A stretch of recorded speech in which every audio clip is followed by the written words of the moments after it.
The last time Patna saw a communal riot was back in 1990, just months after Lalu Yadav had become Bihar's chief minister. With the town under a curfew and the army out in force, the riots still showed no signs of subsiding. That's when Lalu himself walked out to the city's worst affected region in the middle of the night, and he told rioters he would not leave until they stopped the bloodshed. Simi Pasha reported for the Election Express on the impact of Lalu's move and the communal tensions in the years since.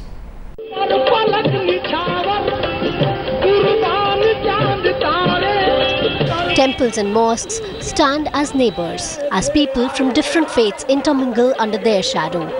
This is the capital city of Bihar.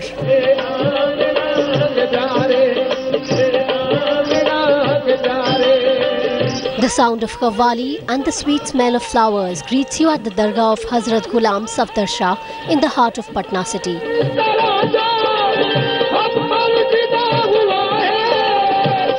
Popularly known as the High Court Mazar, because of its proximity to the landmark, this dargah draws people from all faiths and is considered to be a symbol of the city's secular fabric.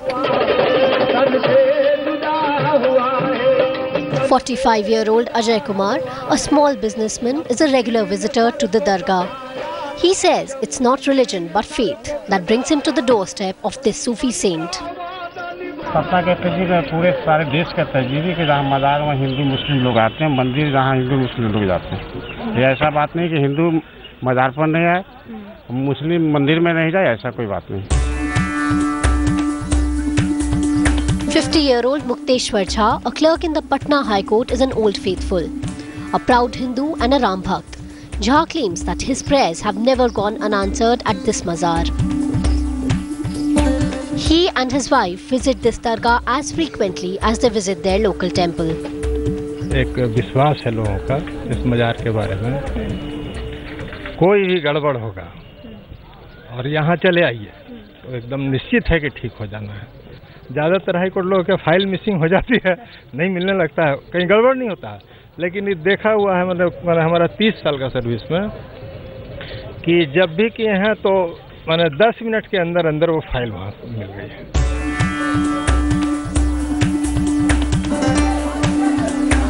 The marigold and jasmine flowers that are offered at the High Court Dargah are also offered at the city's famous Mahavir Mandir.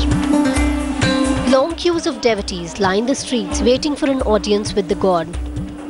The head priest who holds pravachans every evening says his job is to spread the message of the divine. मंदिर तो यही सीख देता है कि मंदिर हो या मस्जिद हो, दोनों एक दूसरे को जोड़ने के लिए होते हैं। वो किसी भी संप्रदाय के लोग हों, चाहे वो हिंदू हों, मुस्लिम हो, सिख हों, ईसाई हों, पारसी हों, कोई भी हों, उनका काम है एक मानव समाज को एकजुट होकर के जोड़ना।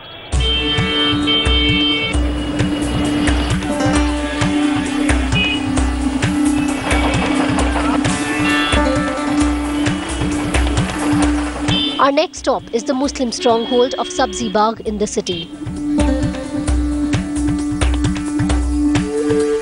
The sweet smell of perfume draws us to Muhammad Ahmad's corner store. From jasmine to rose to henna and khas, this shop offers an intoxicating mix of fragrances. It's not just perfume that Ahmad offers, but also some words of wisdom. देखिए, फूल और खुशबू का जो काम है, जो उसकी खूबियाँ, जो उसकी विशेषताएं हैं, फिजाओं में आम लोगों तक खुशबू पहुंचाना, बिहार के लोग भी, खासकर पटना के लोग भी, उनकी भी जो ज़हनियत है वो यही है, अमन और सौहार्द और जो एक अमन का पैगाम है वो आम पूरे हिंदुस्तान के गोशे गोशे में फैलाना। A state where the political landscape is defined by caste and religious divides, people here sit with folded hands praying not for the victory of any political party, but for peace and greater wisdom for their leaders.